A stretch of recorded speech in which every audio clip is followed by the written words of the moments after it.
ስንት ጨዋታ በድል አጠናቀቁ? ስንትስ ጨዋታ ነጥብ ጣሉ? ተጫዋቾቹ ተዋህደዋል ወይ? ዋንጫ የማሳካት ፐርሰንታቸውስ? ዓለም ዋንጫን የማለፍ ተስፋ አላቸው ወይ? ለብሔራዊ ቡድናችን ምን ፍንጭ አሳዩ? ዛሬ ደግሞ ስለ ኢትዮጵያን አንደር 17 ትንሽ የምንነግራችሁ ሲሆን እንደ ሁልጊዜው ላይክ እና ሰብስክራይብ እንዳይረሳ እያልን ወደ ፕሮግራሙ እናልፋለን።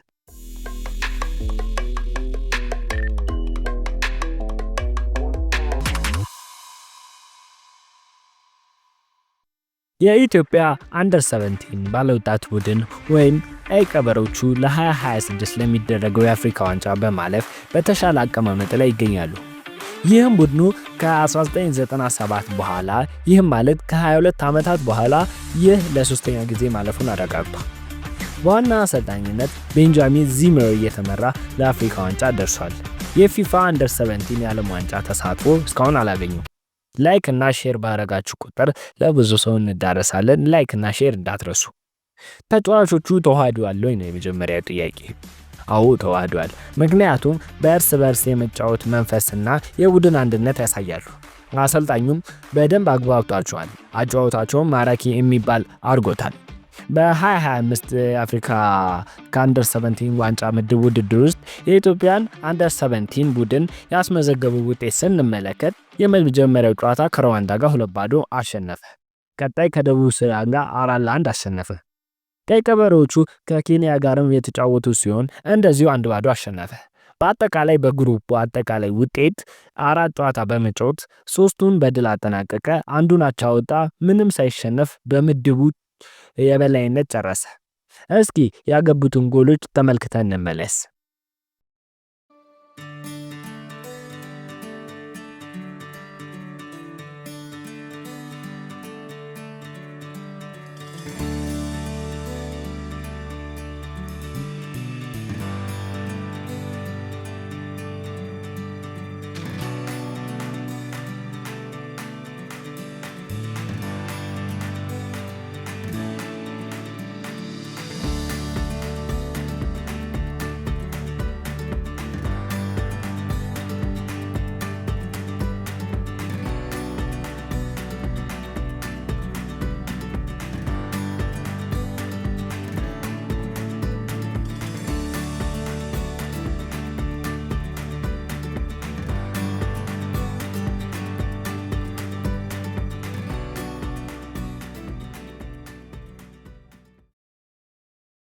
ሌላኛው ጥያቄ የሚሆነው ዋንጫ የማሳካት ፕሮባቢሊቲያቸው ነው።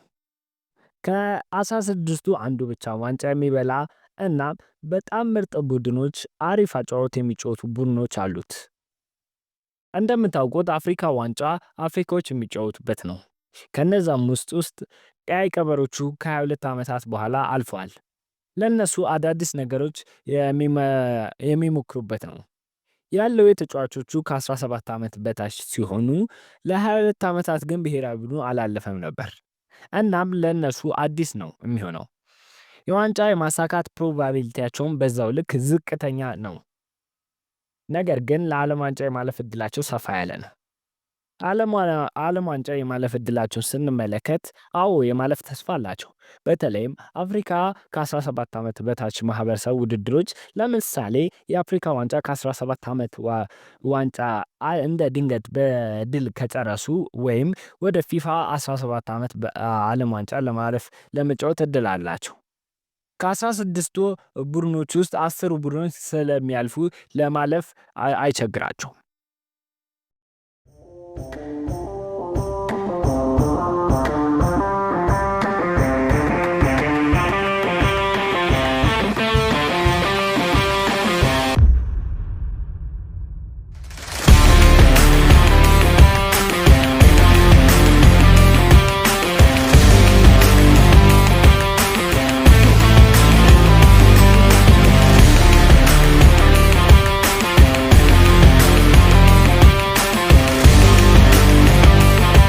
ለብሔራዊ ቡድኑ ምን ፍንጭ አሳዩ? በሶስት ዋና ዋና ክፍሎች ከፍለን የምናየው ሲሆን የመጀመሪያው ወጣቶችን ማሰልጠን ነው። በአዲስ ትውልድ ላይ ኢንቨስት ማድረግ የማያቋርጥ የብሔራዊ ቡድን ስኬት መሰረት ነው። እናም የለውጥ መጀመሪያም ነው።